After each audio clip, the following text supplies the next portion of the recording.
We're at Moose and Molly's with John Nelson.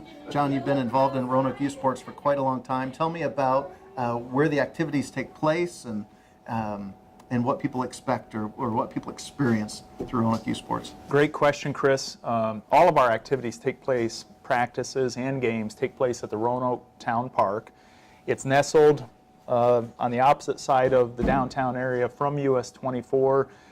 Many folks that drive up and down US 24 between Huntington and Roanoke or Southwest Allen and Huntington don't even realize where the park is, but once they discover it, they realize that it's a gem. It's a real gem of the community. And we have a lot of different kids between the two programs, baseball and soccer. How many kids participate in a normal year? Yeah, so baseball takes place in the spring and early summer, and historically we've had anywhere from 275 to 325 kids in that program. And we've got a number of different levels from T-ball all the way up to sandlot majors, which is ages 13 to 15. And then in soccer, and that takes place from the late summer to early fall, we've had as high as 400 participants in that program. That's a lot of kids. Yeah, tell me about it. So that's, I mean, you're on the leadership. How many volunteers are needed to be able to run that kind of a program? Yeah, and so we historically have not had difficulty finding sponsors. We don't have difficulty at all finding kids, obviously. The biggest challenge that we have and the main focus for volunteers is on those coaching staffs. And so, you know, if we can do the math, you know, we typically will have 20 coaching staffs for each of the different leagues. And between that and some volunteer coordinators, some referee coordinators, you know, we're looking at 25 to 30 volunteers for each of the seasons. It takes a lot of people to be able to pull it off. It sure does. It sure does. And you've done a good job of bringing together the right people, because I know that the coaches are the ones that really dictate the culture of the team. You work to establish a good, healthy culture for the organization. But when we're looking at those people, you've really done a good job of bringing in partners to be able to help shape a good environment for the kids. That's encouraging. Tell me a little bit about some of the dynamics that you've watched unfold on some of the teams. Yeah, and so you know, everyone hears the horror stories about coaches that take things too seriously, and we try to really encourage our coaches to keep the big picture. We're down there for the children. We're down there to watch some kids really give their best effort and learn, develop some friendships, and at the end of the day, just have fun and be active. And that is really what we try and hammer home with our coaches and all of our volunteers. If we do see somebody kind of trying to, you know, maybe push the envelope as far as over enthusiasm, we remind them of what the purpose of the program is, and that's to give kids an opportunity to enjoy themselves and the parents to come down and watch them. And from my involvement as both a parent and as a coach, I really do feel like it's a kids first organization, not a win first, but a kids first. Absolutely.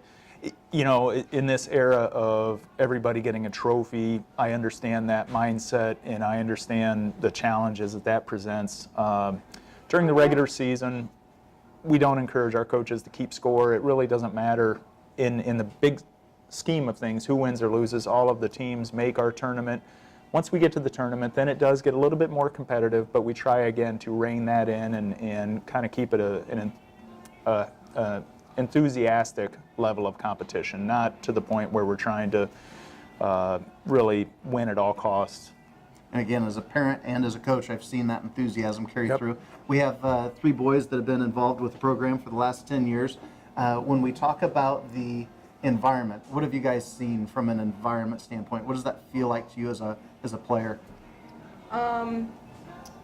It feels good. Maybe when one person gets a hit and when we're down by a lot, and it lights a fire under the entire team, and you know, it just puts us back in the game, and it gets us, you know, more competitive to, you know, starting to win, and you know, that kind of stuff. So tell me about how the environment of Roanoke Youth Sports has felt to you as a participant. So I like just the camaraderie that you can bring together as a team, but also like as a whole. When somebody gets like a great play or a good home run, like even the other team is celebrating for you. Like it's just really cool that how it's not so competitive that the other team like doesn't like you. It's that everybody's just out there to play baseball and have a great time. And you do have friends on the other team, so Yeah. you're cheering for these guys at some level, right? Yeah. what are some of the ways that you've seen teams encourage each other? Probably just like when we're down by like a lot, like you said, like if there's a big play or something or a home run, just how it can like fire up the team, like to keep going, that all's not lost. Get back in it. Yeah. And there's been times where I've heard the catcher tell a batter on one team, "Hey, you got this." You know, so it's fun to see some of that encouragement between the boys. John, you've done a great job bringing in volunteers that can really foster a good, healthy environment with the boys. And so I want to thank you for that. And I wish you luck in the years ahead as you continue to search for those right people to be able to encourage and mentor and shape the lives of these kids.